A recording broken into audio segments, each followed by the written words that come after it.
Assalamualaikum warahmatullahi wabarakatuh. Perkenalkan, nama saya Lia Dwi Anastasia dengan NIM 301241010009. Saya berasal dari kelas A reguler semester 3. Di sini saya akan memenuhi tugas video mata kuliah hukum pidana tentang residivis. Baik, di sini saya akan menjelaskan pengertian residivis. Secara etimologis, kata residivis berasal dari bahasa Latin recidivus yang berarti jatuh kembali. Dalam konteks hukum pidana, residivis adalah seseorang yang telah melakukan tindak pidana, menjalani hukuman, lalu mengulangi tindak pidana lagi. Menurut KUHP, residivus termasuk dalam kategori pengulangan kejahatan yang diatur dalam pasal 486 hingga 488. Selanjutnya, jenis-jenis residivis. Ada beberapa jenis residivis yang dikenal dalam hukum pidana. 1. Residivis umum. Pelaku mengulangi tindak pidana yang berbeda dari sebelumnya. 2. Residivis khusus. Pelaku mengulangi tindak pidana yang sama. 3. Residivis absolut. Pengulangan terjadi tanpa batas waktu tertentu. Yang keempat, residivis relatif. Pengulangan terjadi dalam jangka waktu tertentu setelah hukuman pertama selesai. Masa tenggang dan syarat residivis. KUHP menetapkan masa tenggang tertentu agar seseorang bisa disebut residivis. Misalnya, jika seseorang melakukan kejahatan lagi dan dalam waktu 5 tahun setelah menjalani hukuman pertama, maka ia bisa dikategorikan sebagai residivis. Syarat lainnya adalah kejahatan kedua harus dilakukan dengan kesengajaan, bukan karena kelalaian. Selanjutnya, dampak hukum bagi residivis.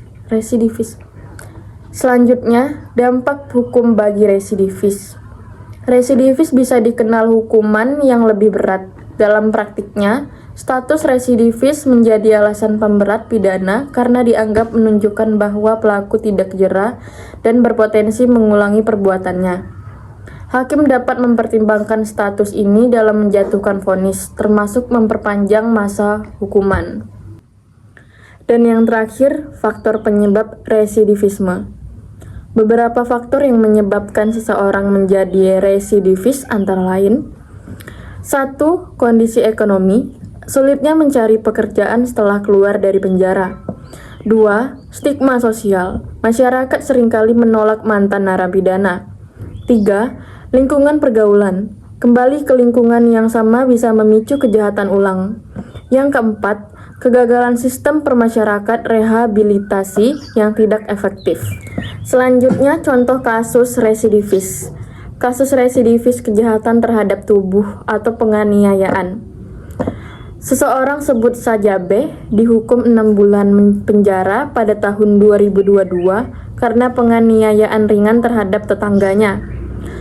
Pada tahun 2024, setelah bebas, si B terlibat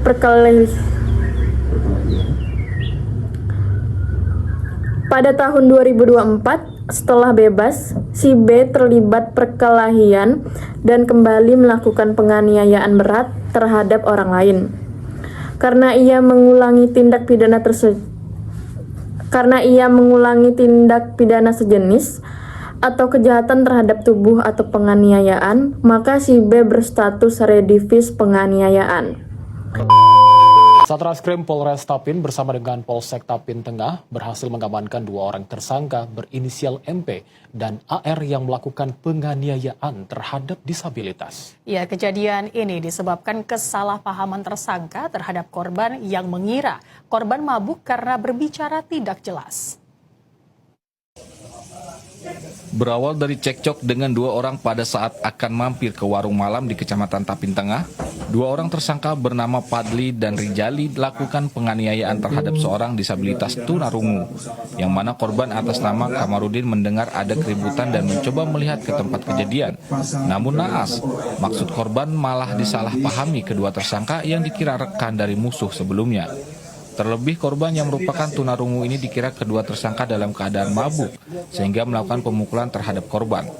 Kasat Reskrim Polres Tapin AKP Juhri Muhammad mengatakan, awalnya kedua tersangka berkelahi dengan orang lain.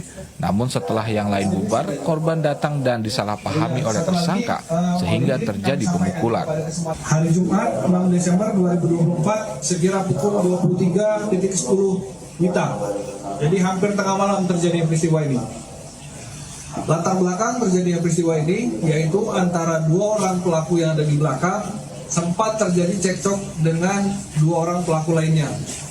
Namun tidak berlangsung lama peristiwa cekcok itu, dua orang lawan yang tadi meninggalkan tempat. Kemudian datanglah korban. Korban ini kebetulan tunarungu. Untuk saat ini kedua pelaku telah diamankan di Polres Tapin, sedangkan korban menjalani perawatan secara intensif. Atas perbuatannya tersangka dikenakan pasal 170 ayat 2 dan KUHP pasal 351 ayat 2 dengan ancaman penjara 9 tahun. Inilah video penganiayaan gadis remaja di Jalan Jalak Harupat, Kota Bogor yang tersebar luas di media sosial. Dalam posisi duduk, korban dianiaya 3 gadis remaja lain yang merupakan teman korban.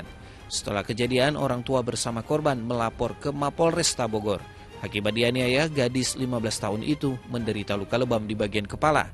Korban juga mengalami trauma.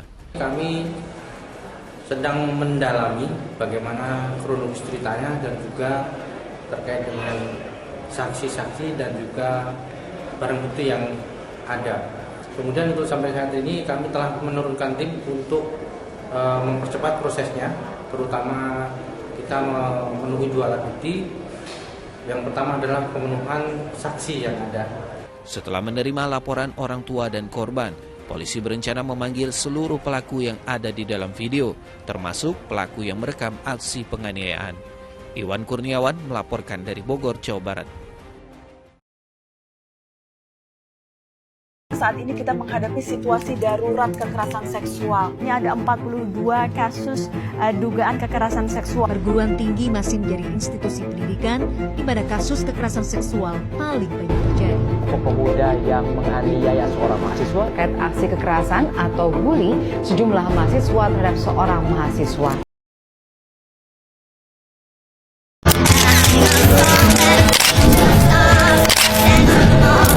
Korban pelecehan seksual terhadap anak di bawah umur yang diduga dilakukan guru mengaji di Kabupaten Ogan Ilir. Indonesia darurat kekerasan seksual terhadap anak-anak dan perempuan. Anak dan perempuan silih berganti jadi korban.